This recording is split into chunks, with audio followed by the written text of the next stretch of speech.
All right, guess who's back? Back again. Hey, it's Jack and Tom. We have no Dire Straits quotes to start this. Well, do you know what the term Dire Straits means? Up in a rough place. Yeah, it's doing really bad. Why would you name your band Dire Straits? Why would you name your podcast? What to do with your explicit content? Yeah. It's because it's a great name. Yeah. I don't think you really agreed with that, but I appreciate you going along with me. No, but along those lines, since we talk about pretty much anything, you know, one of the hardest things that I've had to do in my life was try to name a band. Yeah. And it's the same with a podcast because all the really good names are taken, so you can't really come up with... It's kind of like trying to find a good personalized license plate. Good personalized license plate. Did I ever show you my personalized license plate collection? I don't think isn't it hanging on the wall of your garage or something? No, this is like a thing I do. Oh, you take pictures of them? I do. I come up with them online, and then I actually have an album in my phone of. Nice. Look at. Well, read some of them. Let's hear it. Well, this one is Clifford, which is the name of the one truck that we had. It was CL number 1 FFORD Clifford. So you didn't come up with that one. You just saw that, right? No, I came up with it. That was yours? It's an available plate. No, I don't get them. I'm too cheap to pay $60 a year to have a license plate. I like that. It was Clifford. John Jack. John Jack, okay. That would be me. I come up with some of them that maybe need a radio edit. JAC? JACSCHIT. So with my kids, I teach special education, and if they say that word, I always go, "Did you say a word that begins in S, ends in T, and has a hi in the middle?" No, mine has an S and a C. Well, I know, but it's supposed to say Jack. Yes. I mean, so you could say, if somebody said, "Man, your license doesn't say Jack," they could say that, right? But you'd say, "Yeah, it does." Ophelia. That's the name of that's what I call my old yellow truck. Yeah. I don't know what that one is. Oh, that one you wouldn't think was available. ASCHHOLE. See, I think the state. I don't think the state allows those. I think they do. Somebody reviews them. Yeah, they do. They do review it. I actually I had a. This was get into something. After my divorce, my dear middle child brother, who is, as we all know, the middle child tends to be the wild child, so to speak. He is always into fast cars and different things like that. And he called me one day. He goes, "Hey, I got a truck for you to look at." I said, "All right, what is it?" And he was describing it to me, and I said, "What color?" I said, "Is it green?" He goes, yeah, it's green. I said, "Oh man, I've seen this thing." And I said, "It's hideous."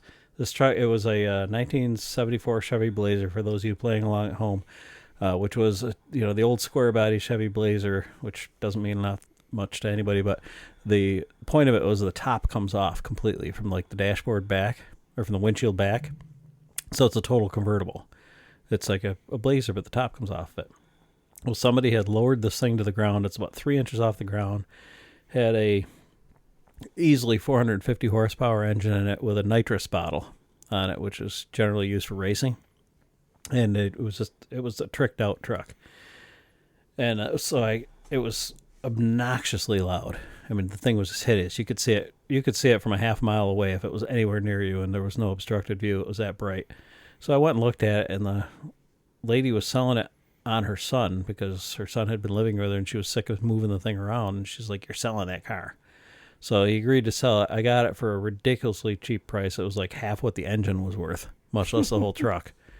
And I got it with my license plate game that I play. I decided to look up license plates, and I found that Hideous was actually available. So I had personalized license plates on that truck, and it was called Hideous. And that truck almost got me killed a couple times. Wow. Yeah, one time we were headed down the parkway. I took my nephew with me. We had the top off of it, and it was extremely light. It was like a go-kart when it didn't have the top on it. And we were going down the parkway, and a Pontiac GTO, which is, if people don't know cars, I think they're in the early 2000s, the Pontiac GTO. It looks like a family sleeper sedan, but it's really, really fast. And it's it's very unsuspecting how fast this car is. I did not know that. So I knew my truck was fast. And then this kid in the GTO starts coming up next to me, and I had to show off for my nephew, so we were going to race him down the parkway. So we're flying down the parkway. At this point, we're easily doing about 110 miles an hour down the parkway. And unbeknownst to me, they had literally removed a bridge from the parkway, and the signs came up, says, bridge closed. You had to exit and get back on the other side of it. And also unbeknownst to me, when you're doing 110 miles an hour, it doesn't take very long to go a mile. So we let's do the math, folks. Yeah. Maybe what, 40 seconds? I don't know, but you did. That was where the bridge was out, not where you had to get off. Yeah. So we were coming up on it, and we seen the road coming to an end. The kid, I don't remember if he pulled ahead of me or behind me. Either way, he earned whatever he did because that car was fast. And I had this truck, and it had a lot of performance things on it, including Hurst shifters and everything else. So basically, it was an automatic, but when you downshift into a lower gear, much like you do, sometimes with a car, it'll slow the vehicle down. But most cars, it doesn't allow the vehicle just to automatically slow down. It just tells it, okay, we're going to slow it down, and then the car does its thing and shifts it down when you can. With this truck, it wasn't like that. With this truck, when you shifted it down, it would shift down, and you were done.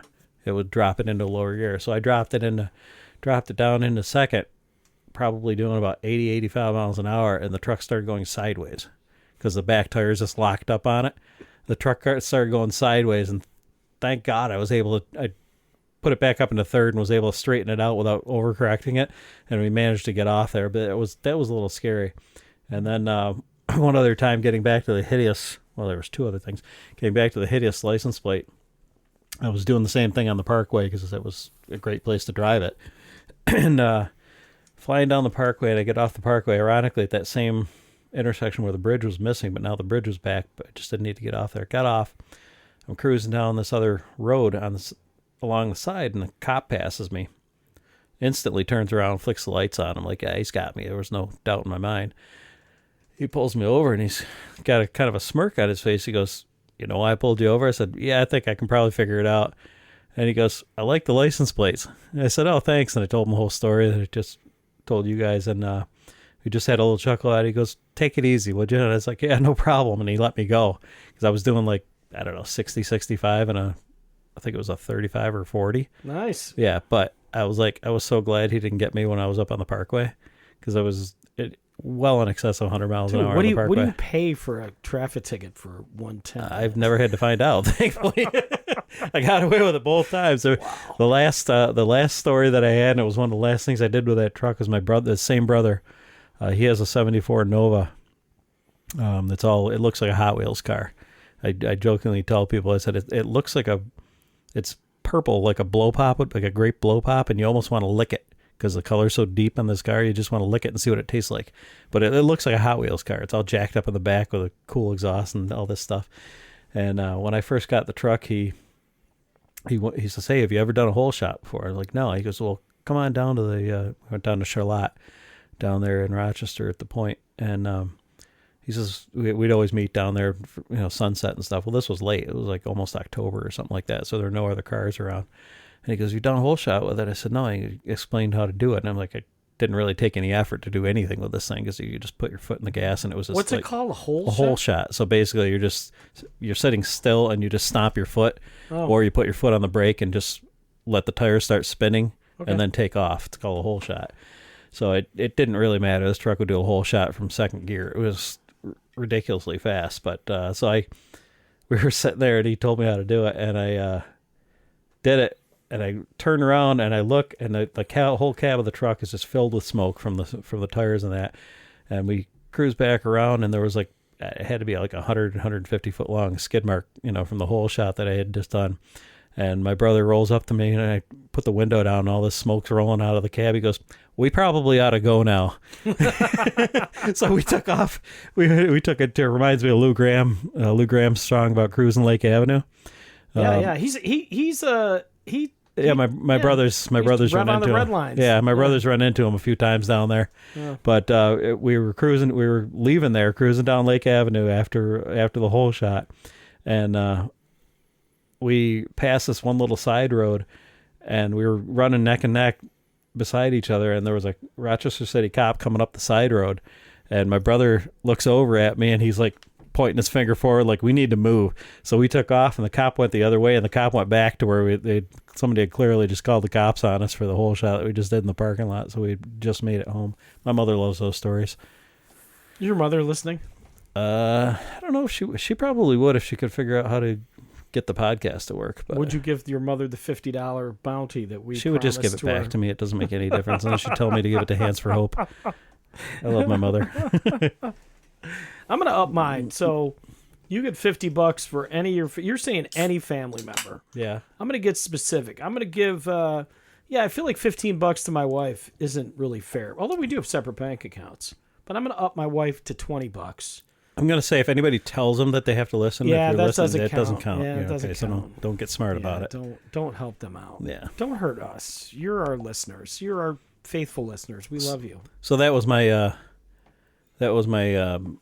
my thing on Hideous, the license plate for that truck.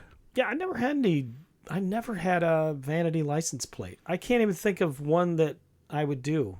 Well, no, probably not. I mean, it'd have to be like Todd Rundgren related because I'm a big Todd Rundgren fan. I've got like literally hundreds of them saved on my phone. Well, let's hear some more. Huh? Let's hear some more. Let's see. I'm not going to read them all off because some of them, I do them for myself. Drive It. That would be for my... Drive It. Okay. Drive It. Oh. And that was available. These are all ones that These are all available. H4H was H4H, for the yeah. Hands for Hope. Only Human. Ooh, see, now there's a Todd Rundgren song called Only Human. Yeah. Let me see how you spelled it. So it's the whole thing? No, it's missing the U on the end. ONLYHUMN. Yeah, that's a thing. Like you can read a word that's not a full word. Like you can take all the vowels out of it and still be able to read, still be able to decode it. That's how we get personalized license plates. Yeah, sure. Yeah. All right, what else we got? My Lemon. My Lemon. Now that's a full one. I like that one. Yes, that's a double entendre. Why is it double entendre? Well, it's the lemon for my 72 C10, the yellow pickup truck that I have. Yeah. Because it kind of looks like a lemon, but then it also goes back to my cancer as well. Well, people don't know about your cancer. Well, so I'll tell you about my cancer. Fill them in. I do have to fill them in. It was about 10 years ago now, thankfully. I had come down with testicular cancer. And I had gone through, or was going through at that point, the loss of a dear friend, which was, before I met you even. And we knew the end was coming for him.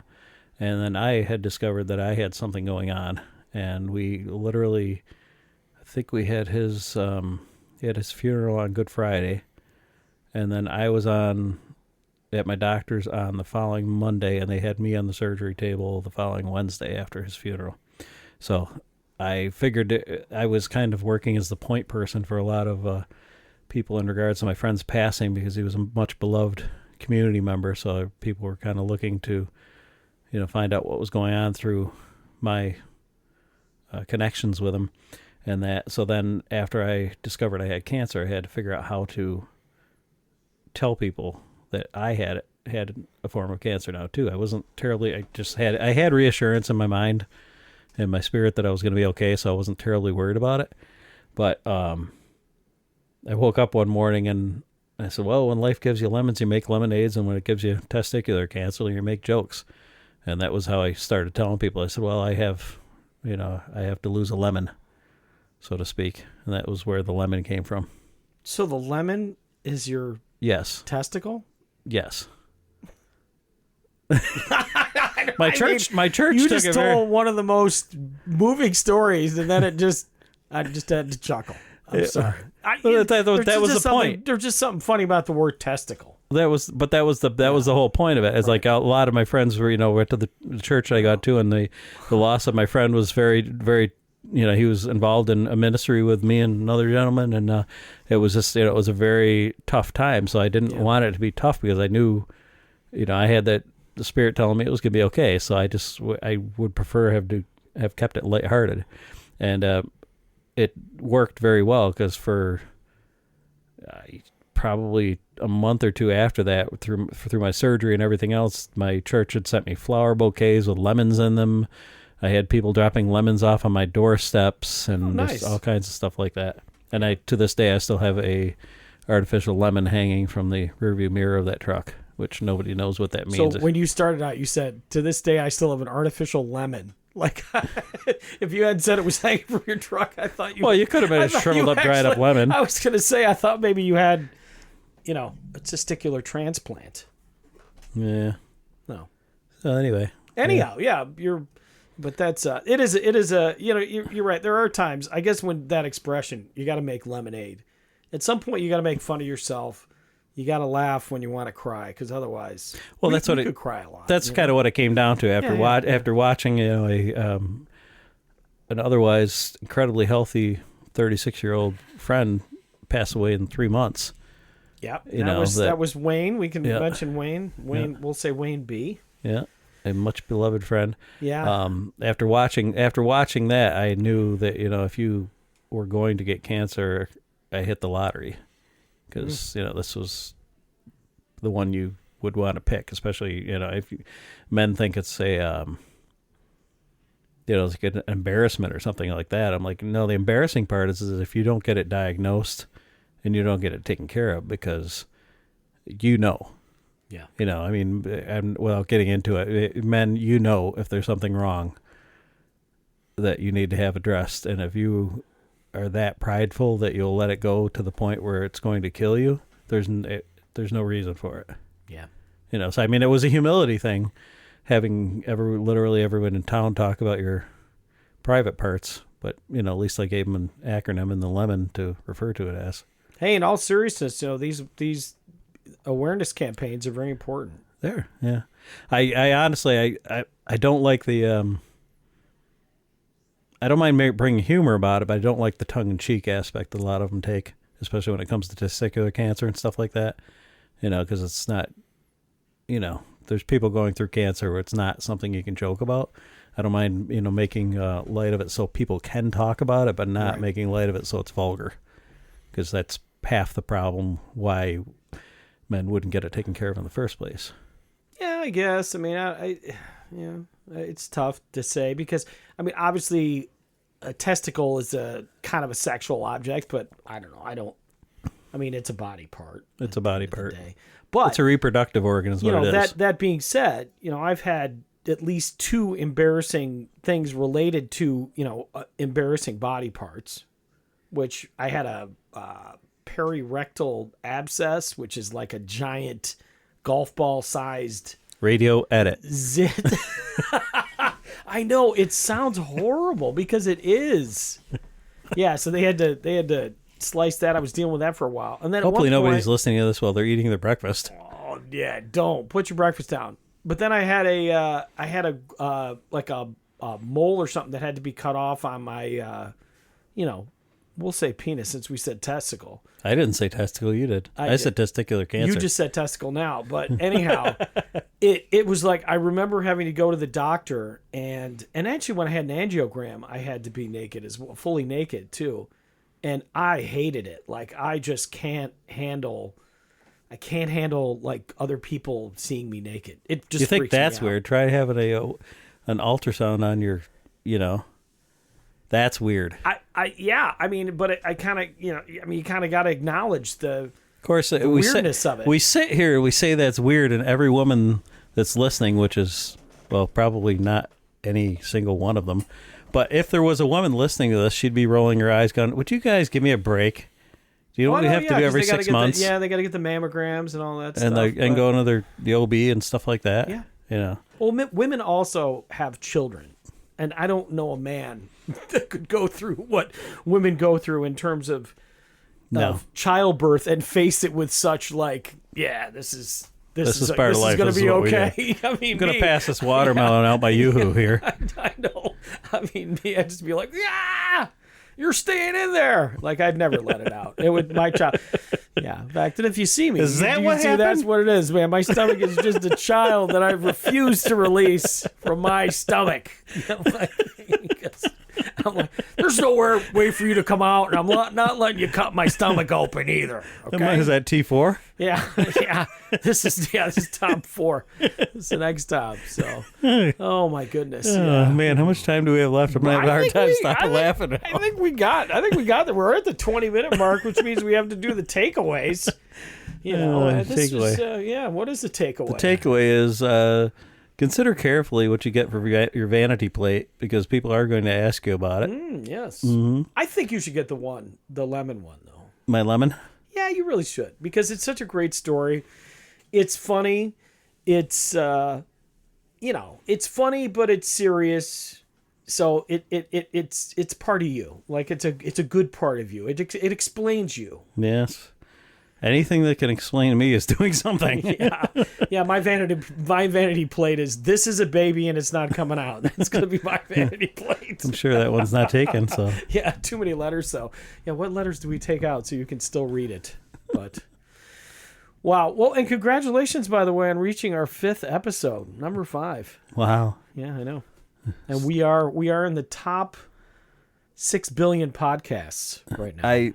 I hesitate to say this because I don't want to jinx us, but I think we are the number 1 podcast with the longest name with the word explicit content in it. I don't know if there's any other podcast with the name. And that would be a horrible vanity plate too, by the way. Explicit content. Explicit content. Yeah. Maybe we'll get that. Yeah. Okay. And we'll have to do shirts soon.